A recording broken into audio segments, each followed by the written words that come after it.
In Star Wars RPG, there are 3 core rulebooks, and the main difference is that each one focuses on a different setting within Star Wars: Scum and Villainy, Jedi and Sith, and Rebels vs. Empire. What if you have one player that wants to play a smuggler, one player that wants to play a Jedi Guardian, and another player who wants to play a Rebel pilot? Now thankfully, the rules are the exact same across the books with one small exception, which this video will show you how to navigate. Welcome to the Tabletop Empire. My name is Nate, and today I'm going to be showing you everything you need to know to mix and match the core rulebooks for your campaigns in one-shots at home.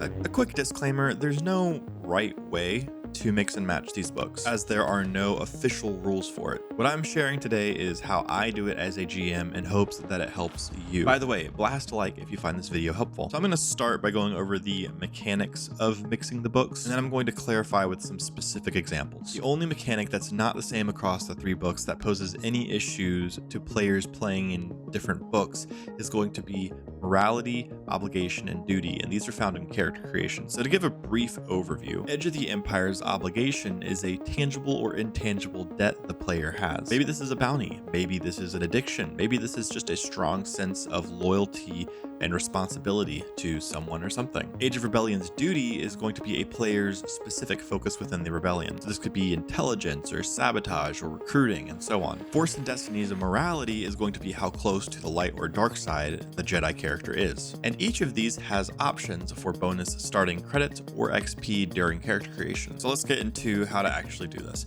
Obligation and duty, mechanics wise, are a bit opposite from each other and are not compatible when mixing and matching. So to start, if you have a player playing out of Edge and another player playing out of Age of Rebellion, you want to either choose obligation or duty, and every player at the table will have that mechanic. Yes, including Jedi character if you have somebody in Force and Destiny. And in my games, if there is a Jedi character playing out of Force and Destiny, I do make the Jedi track morality, but I don't give them any bonuses from the starting morality bonus options, and instead I make them choose from either the obligation or duty bonuses that everybody else has to choose from. But really, that's going to be up to you as the GM, and I'm going to give a few examples of ways that you can do it. So let's just start with that example I said before. One player wants to play a smuggler out of Edge of the Empire, one player wants to play a Jedi Guardian out of Force and Destiny, and another player wants to play Rebel Pilot out of Age of Rebellion.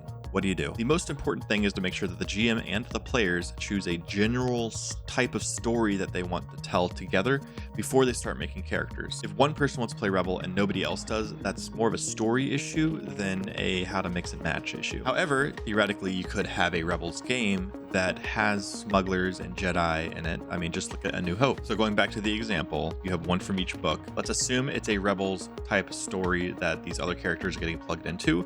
Everybody would take duty from Age of Rebellion. The Jedi marks 50 morality in addition to taking a duty, and there is no obligation in this game at all, even for the smuggler. What if you have 2 players wanting to be smugglers and bounty hunters, and 2 wanting to be rebels? You again would choose either duty or obligation, and every player would take this one type. Due to rebels having more of a cut and dry goal, I find it for rebel players to work most of the time, everyone has to be on the same page of a rebellion style game. It is possible for games with rebels and scoundrels and Jedi to just each person take their own thing in their own book. But if you do this, you'll be rolling duty and obligation at the start of every single session. And because there are less people in each obligation or duty pool, the total pool for each will be smaller, so it won't trigger as often, which is why I heavily prefer the method of just everybody takes one type. It's hard to combine the duty and obligation pools together because obligation is a negative thing and duty is a positive thing. And it just kind of makes it complicated, though I'm sure some players out there may figure out a way to just combine the duty and obligation, but that's just kind of way too much when you can very easily just give everybody obligation or everybody duty. But it really is that simple. If you found this video helpful, blast a like. If you want to see more Star Wars RPG content, consider subscribing. If you have any questions, drop a comment down below. And if you want to see me GM this game, we have a high quality Star Wars actual play called Dark Underworld. I have it linked as well down in the description. Huge thanks to the Patreon supporters. You guys are what helps this channel continue to grow. You are super appreciated from the bottom of my heart. Thank you so much. Thank you everybody for watching. I will see you guys in the next video, but until then, and as always, may the Force be with you.